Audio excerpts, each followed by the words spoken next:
Okay, I'm a week late to upload the video. Okay, I'm actually a week and 1 day late to upload the video. Now what's tea? Are you gonna fight me? Are you gonna beat me up? Because I can assure you that you're not gonna beat me up.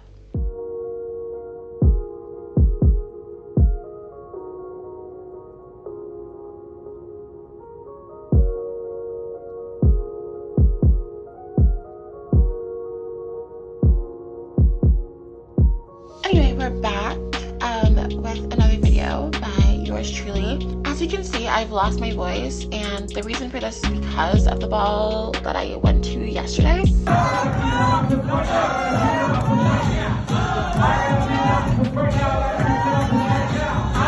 I was screaming, and I also think I got kind of sick, so I think I have like an infection or like coming down with like a cold or something. Today we're joined by a special guest. His name is... he doesn't have a name. Let's just call him Mr. Elephant. Thank you, Nina. The real reason why I've been gone for a while is because I have just been really busy. Today's another story time, and so if you know what I'm talking about, go grab yours and let's just get into it. If you don't know what I'm talking about, then you're probably too young to be watching this video anyway. I've already had mine like a couple hours ago because I can't do videos when I'm like too faded, because like I got really dry mouth and I'm literally unable to speak for you guys like properly. I'm looking here instead of at the camera over there as per usual because I'm looking at my face, not the camera. I don't give a shit about the camera. Today's gonna be another story time of me in high school. I was about 13 years old in the 9th grade when this story time happened. 13 was such like a formative year for me. I feel like I took that year very, very seriously because I was so gassed to like be a teenager, like finally have like the teen in my age. I was like, I need to do all this shit that I see in the movies so I can live my teenage life or whatever. See, I didn't like go crazy or anything, but I was a little bit more carefree or just wanted to experience more things, and I just took a little bit more risks here and there to sort of like spice up my life. Trigger warning is that I will be talking about the fact that I had an eating disorder during this time because it is it's important to the story. There's no point to go in depth, but if you don't want someone to even mention having an eating disorder and that's triggering for you, like feel free to just like click off the video. This is a story time about the best school trip I've ever been to in my entire life. School, every year we would have a school trip to go somewhere, and it would usually be like some sort of resort. Went to the trip when I was in 7th grade and 8th grade as well, but in 7th grade I didn't really have a lot of friends. Just growing up neurodivergent and not really knowing how to mask just yet, I didn't really have a lot of people that I was close to. In 8th grade, I was sort of a minion under like this really popular like girl, and I didn't really have like the freedom to really have fun because like everything was sort of on her terms and stuff. Plus, where we went to wasn't really like that fab. It was like this like sort of like weird deserted like barren resort. Nothing really fun to do. I don't remember anything fun happening. So this school trip happened in January. It was like in 2017, and I had like an eating disorder obviously, so I wanted to look a certain way before the trip or whatever like your eating disorder brain tells you at the time. I was eating like a very small amount of calorie. Week leading up to it, I actually just didn't eat anything completely, period. I didn't eat, period. So the day comes, and the first thing I do is I go to weigh myself, unfortunately. And my stomach was fucking growling because obviously I was so fucking hungry. But I stepped on the scale and it was literally the lowest. First of all, I exceeded the goal weight that I wanted to be at for the trip. And it was also like the lowest weight that I had ever been in, like ever in my life at the time. So I was feeling, in my mentally ill brain, I was feeling so accomplished. So the reason why I'm saying that is because it's important to note the context as to why I was so upbeat during this trip. It was because in my eating disorder brain, I had accomplished something, and I felt like this day was gonna go perfect because I had accomplished this goal. Anyone who knows eating disorders knows that it's all about control, so maybe it had something to do with that. You know what I mean? I wore this jumper that had like magnifique on it. I wore these like tight skinny blue jeans. I would never wear the outfit today, but back in the day with like those tight skinny blue jeans, the magnifique like sweater, and my Adidas Superstars, bitch, I felt like the girl. Like nobody could tell me shit. Like I was the girl. The bus tour was also really, really fun. I sat not completely at the back. I sat kind of like 2 rows from the back. I couldn't sit all the way at the back because that's where the boys were, and the boys were obviously doing their thing, you know, making sex noises, making animal noises, being rowdy, being rough. You know how high school boys are. They were doing all of that. But I also couldn't be closer to the front because, like, okay, for lack of a better word, I know this is gonna sound super bad, but I'm just using like high school terms here. All the like rejects sat at the front. Like, I don't know, I'm not like this, but think about a mentally ill 9th grader who was 13 and had just started to get popular. Baby, I'm not going back. Like, baby, I'm not going back. Like, me and my girl at the time, my homegirl, that was like my best friend. We sat like 2 rows from the back, and we were just like doing our own thing on our own little corner, taking pictures, watching like what was going on outside. Like a lot of the girls, we sat like around like in the middle. So me and the other girls, we were just like playing songs, like playing Drake, playing Rihanna. We were king. Like we were king. We were like twerking on the seats. The bus driver would be like, oh my god, sit down, and we would just not listen. Like we were just like having fun. Like, you know those memes of like, oh, the loud girls at the back of the bus? Like that was us. You thought I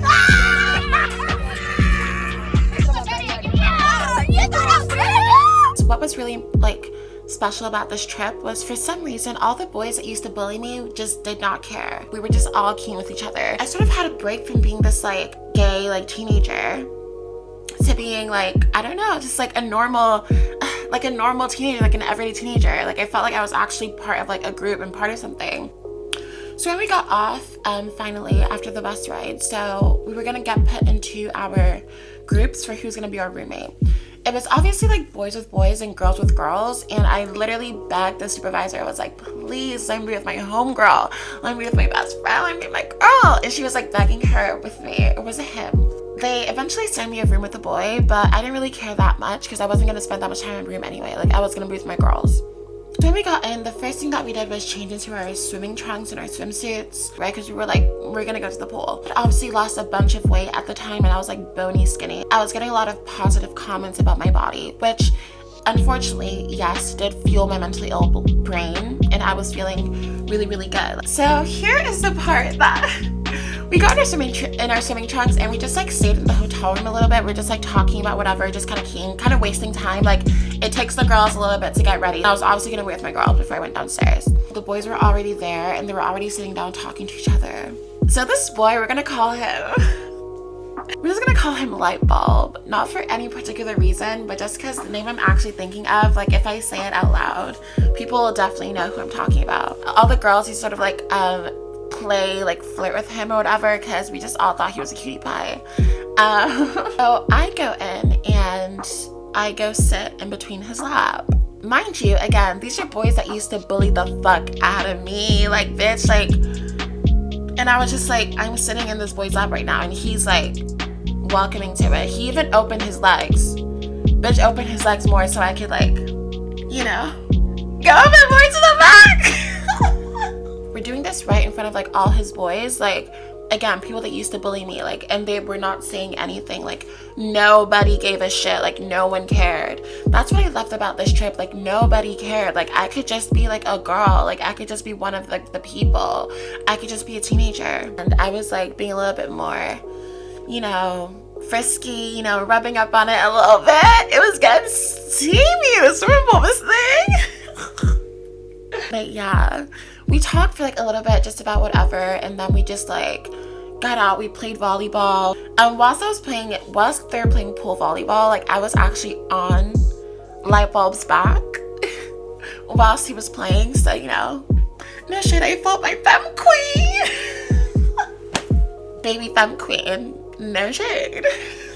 For a while, we all got out of the pool, and at the time I wanted to recreate this specific Alexis Run video that I saw.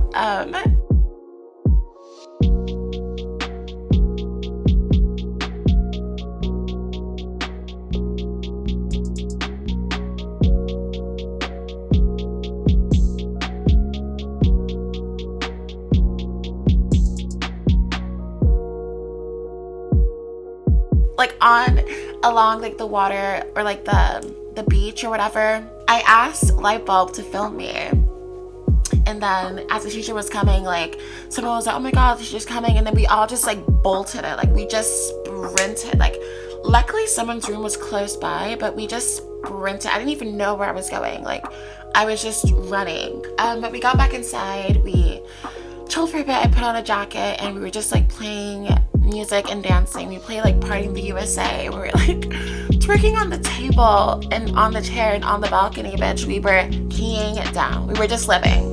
So obviously at the time I was still living my life as a boy, and also like I don't know, like I wasn't really allowed to be like my full authentic self like at home.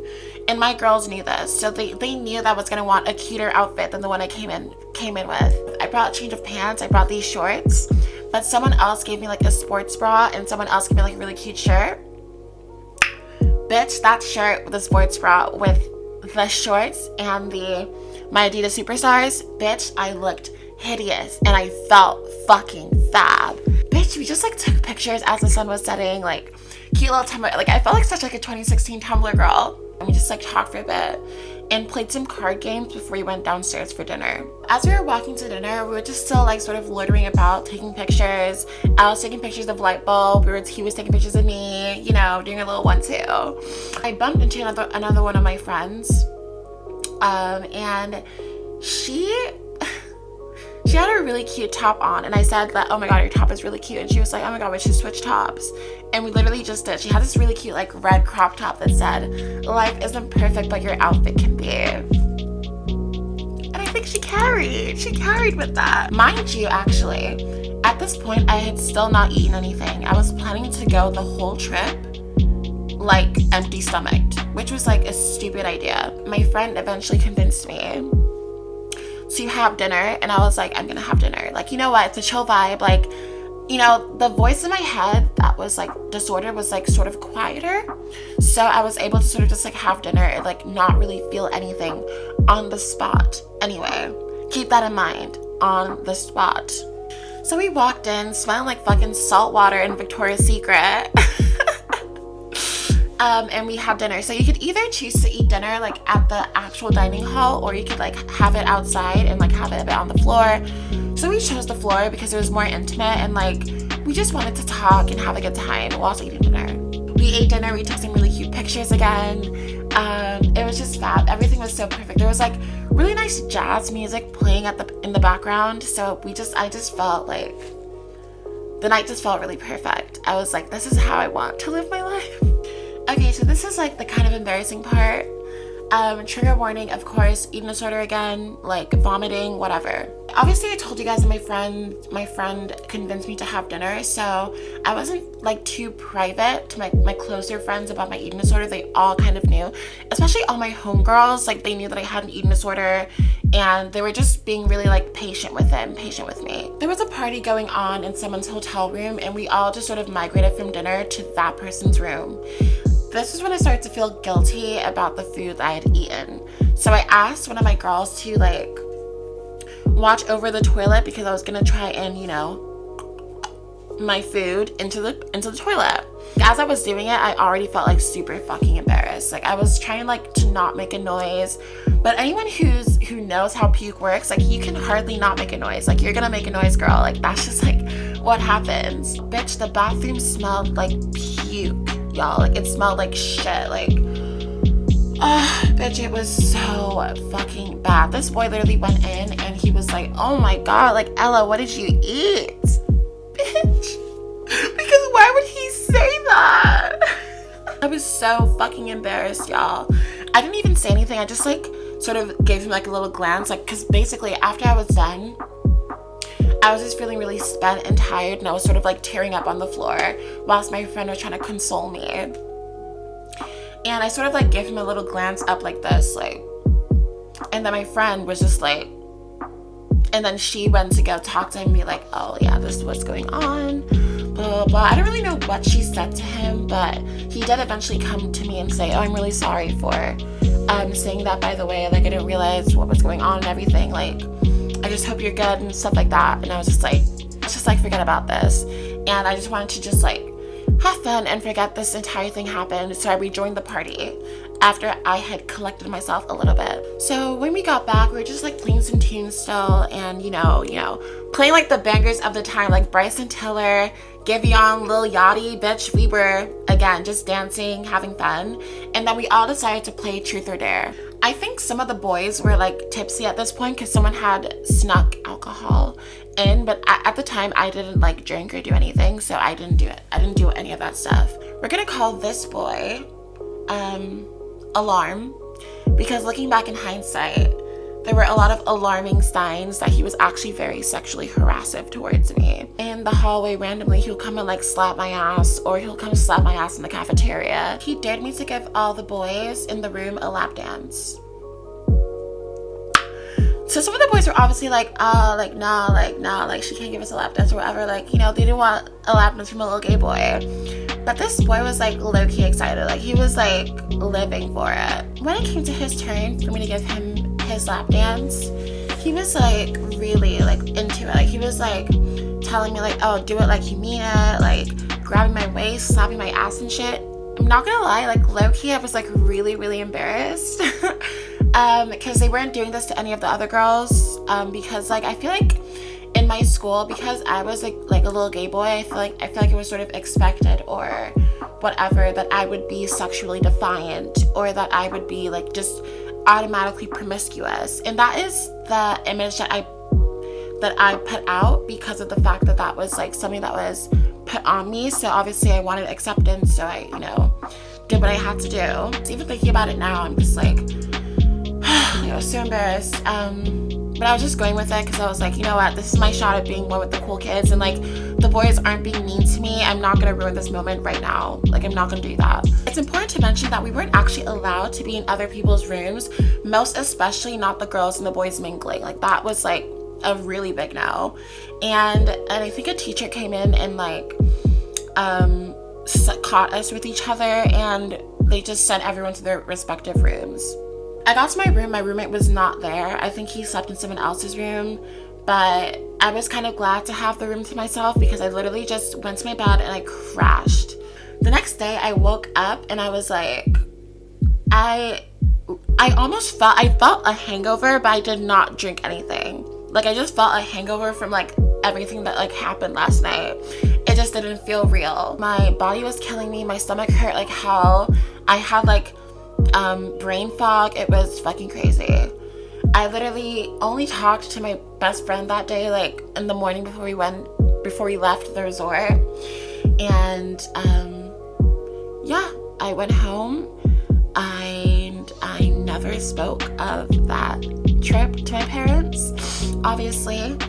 I don't even know if we really talked about it in depth like the week after. I don't remember anything, but yeah, that was the story of the best school trip ever, the craziest school trip ever. Y'all, I'm so tired. You have no idea. I really want to sleep right now. But I hope you enjoyed this video. I hope you enjoyed the story time. I know it wasn't like the best one, but I just pulled one out of my ass. I hope you have a lovely rest of your week. And I hope that in the coming month, it brings everything that you want into your life, because you deserve it. Dark Skin Pink, out.